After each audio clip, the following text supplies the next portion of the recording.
Has been made after a woman's body was found in an Elmsford motel room over the weekend. News 12's Jackie Gillis has an update. Elmsford police have identified the victim as 32-year-old Rose Philippe. Her body was found in one of the rooms on the second floor at the Days Inn Motel located on Valley Avenue. This was the scene Sunday evening at around 4:30. According to police, Philippe was pronounced dead about 10 minutes after they arrived on scene. Police say video surveillance showed a man fleeing the scene along with a young child. The suspect has been identified as 32-year-old Justin Bartley. Bartley was found in the Bronx shortly after 6 p.m. Bartley and the child were safely brought back to Elmsford Police Headquarters without further incident. Bartley was arraigned this morning and has been charged with second-degree murder. He remains at the Westchester County Department of Corrections. At this time, we do not know the connection between Philippe and Bartley. The cause of death is also unknown. This is a developing story, so stick with News 12 for the latest. In Elmsford, Westchester County, Jackie Gillis, News 12. A housekeeper at the Days Inn in Elmsford unlocked the door to room 230 that Sunday afternoon. Just routine work, fresh sheets, a quick wipe down, nothing out of the ordinary. But the second she walked in and saw what was in that bathtub, everything in her hands hit the floor. She bolted. She didn't look back. Inside that room was Rose Philippe, 32 years old, mother of a little boy who had just turned 2, and she was gone. What twisted it even further was this: her son had been right there while it happened. And the man who did it, he scooped up that child and vanished. When the clock strikes midnight, the truth comes out. I'm 12 a.m. crime, and every single day I bring you real cases of domestic violence that turn deadly. The stories the system tried to bury, the victims who deserve justice. If you're about that raw, unfiltered truth, hit subscribe. New case drops every day at midnight. Don't sleep on justice. This is 12 a.m. crime. Rose Philippe.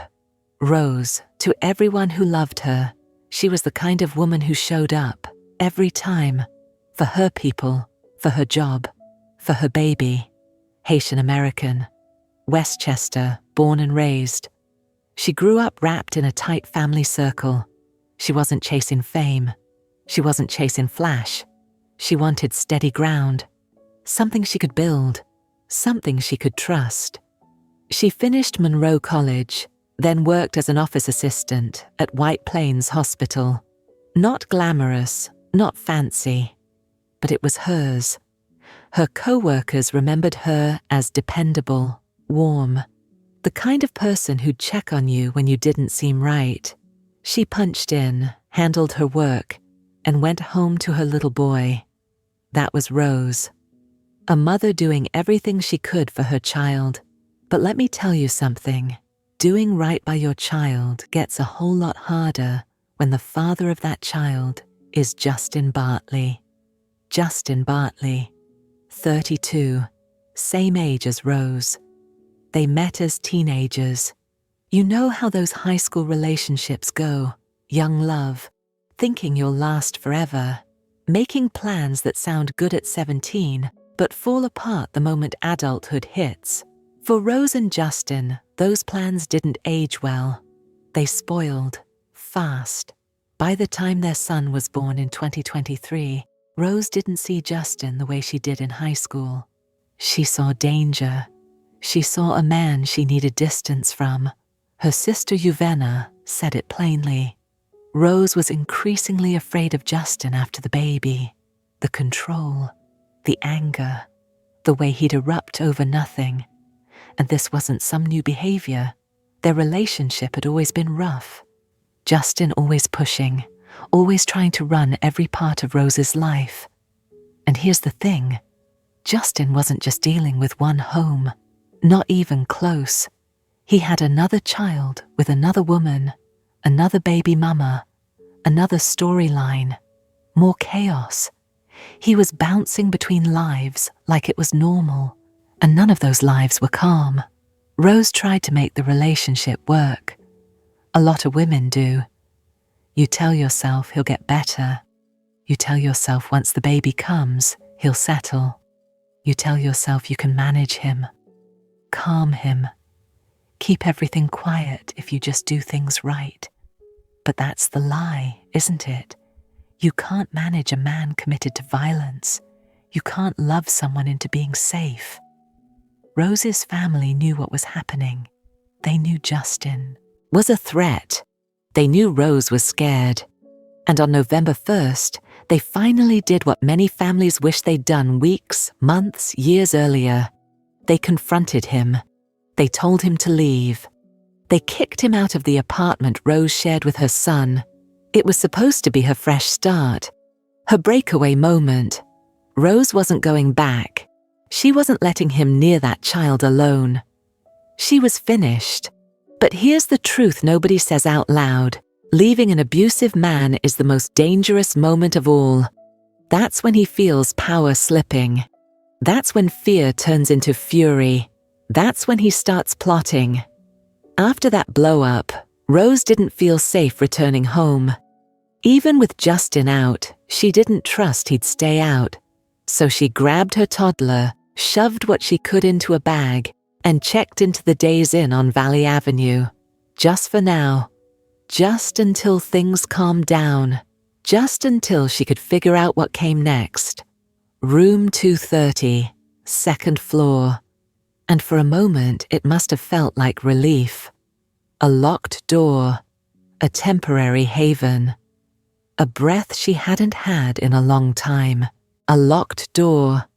A room Justin didn't know existed. A single night where Rose could breathe without checking the shadows. She probably thought she finally made a smart move. Thought she was giving her son a safe pocket of time. She didn't know. Justin was already searching, already closing in. And this is where everything turns dark. November the 2nd rolled in like any normal morning at the Days Inn. Guests dragging suitcases, housekeeping rolling carts down the hallway, front desk answering the same routine questions. Inside room 230, Rose Philippe was doing what mothers do, trying to keep a restless 2-year-old occupied in a tiny motel room. Maybe she was calling her family, letting them know she was okay. Maybe she was already mapping out a new life, looking for a place to live, preparing custody papers, imagining a future where Justin wasn't anywhere near her or her baby. But Justin wasn't imagining anything. He was acting. Somehow, he figured out where she was. Maybe he tailed her. Maybe someone slipped. Maybe he'd been watching from the edges the whole time, waiting for his shot.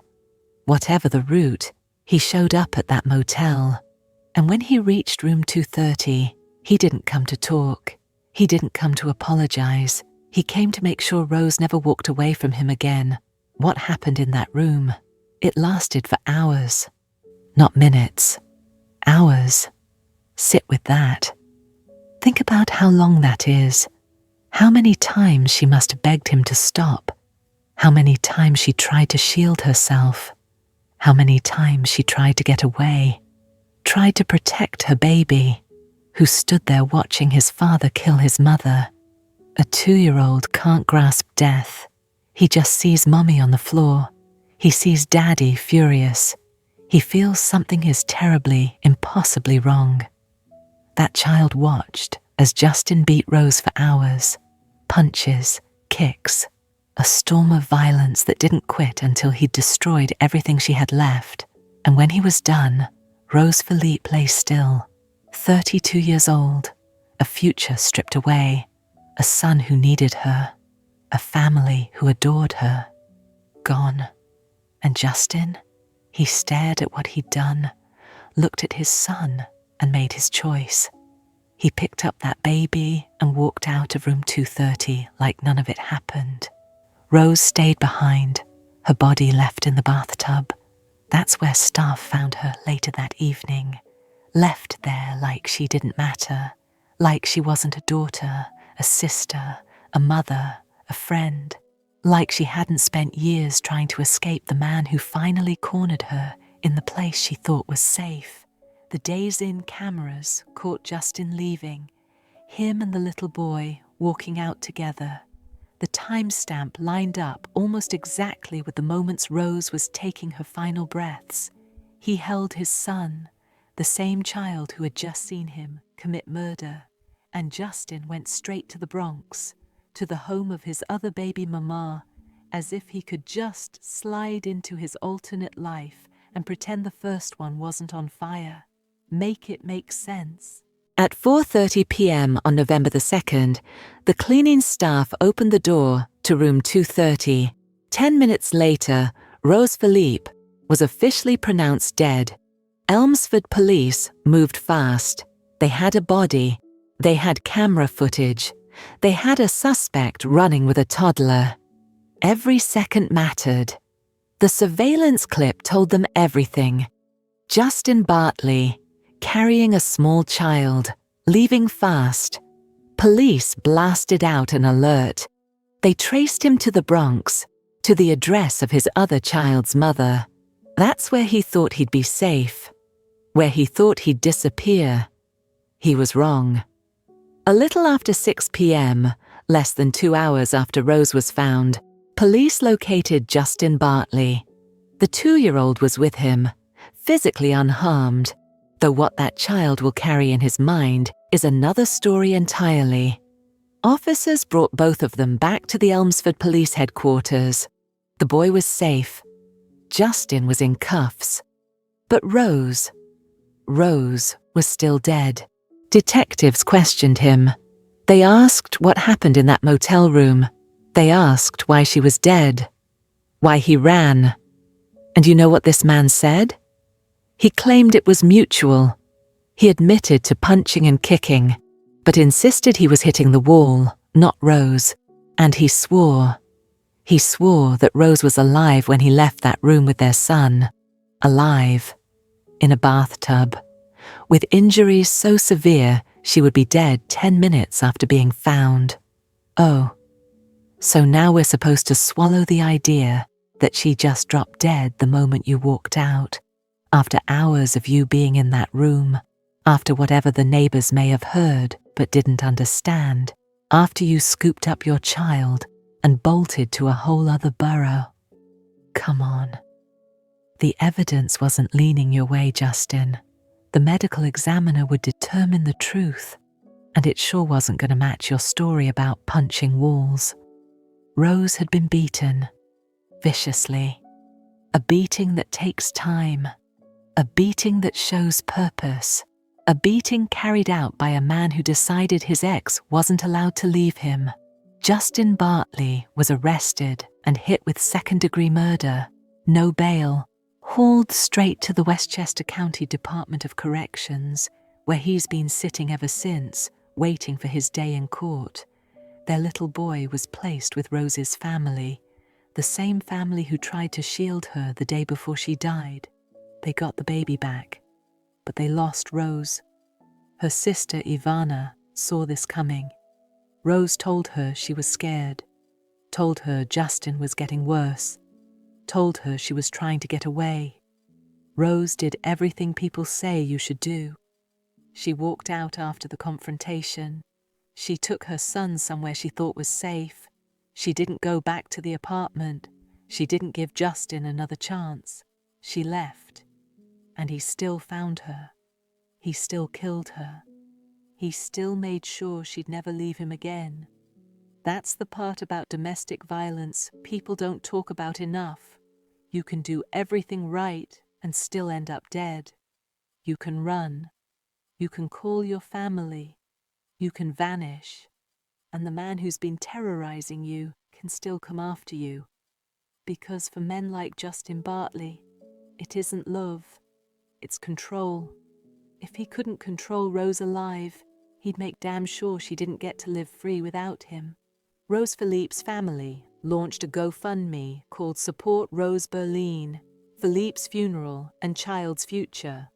The goal was $20,000, money for her funeral and for the long-term care and education of her little boy, the same boy who watched it happen, the same boy who will grow up without her, the same boy who will one day have to hear what his father did.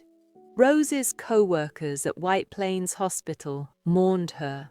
Her friends shared stories. Her family tried to gather what was left of a life stolen too early. But here's the part that haunts me. Rose tried. She didn't ignore the danger. She didn't defend Justin. She didn't return when her family told him to leave. She grabbed her son and she walked out. She did what people beg domestic violence victims to do. And it still wasn't enough. That's the truth nobody wants to face.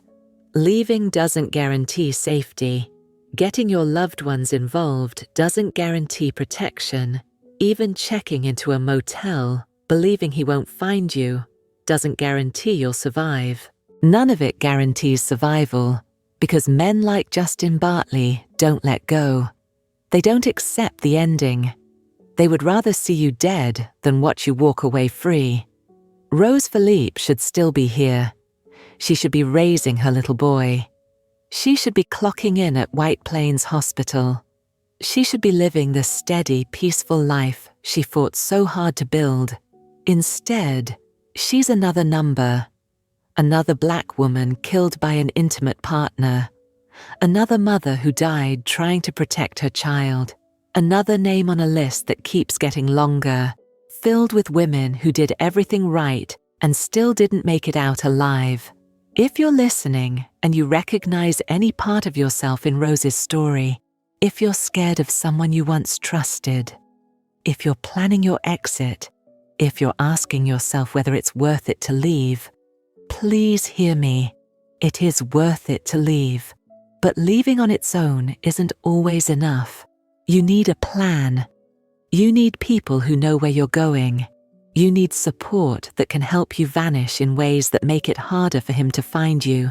The National Domestic Violence Hotline is 1-800-799-7233. They're there 24/7. They can help you build a safety plan. They can connect you to resources. They can walk you through your next step in a way that centers one thing, your survival, because survival is the priority. Not doing this alone, not hoping he'll change, not giving him one more chance. Survival. Rose Philippe never got that chance. Her son will grow up surrounded by people who love him, held by a community that refuses to let her memory fade.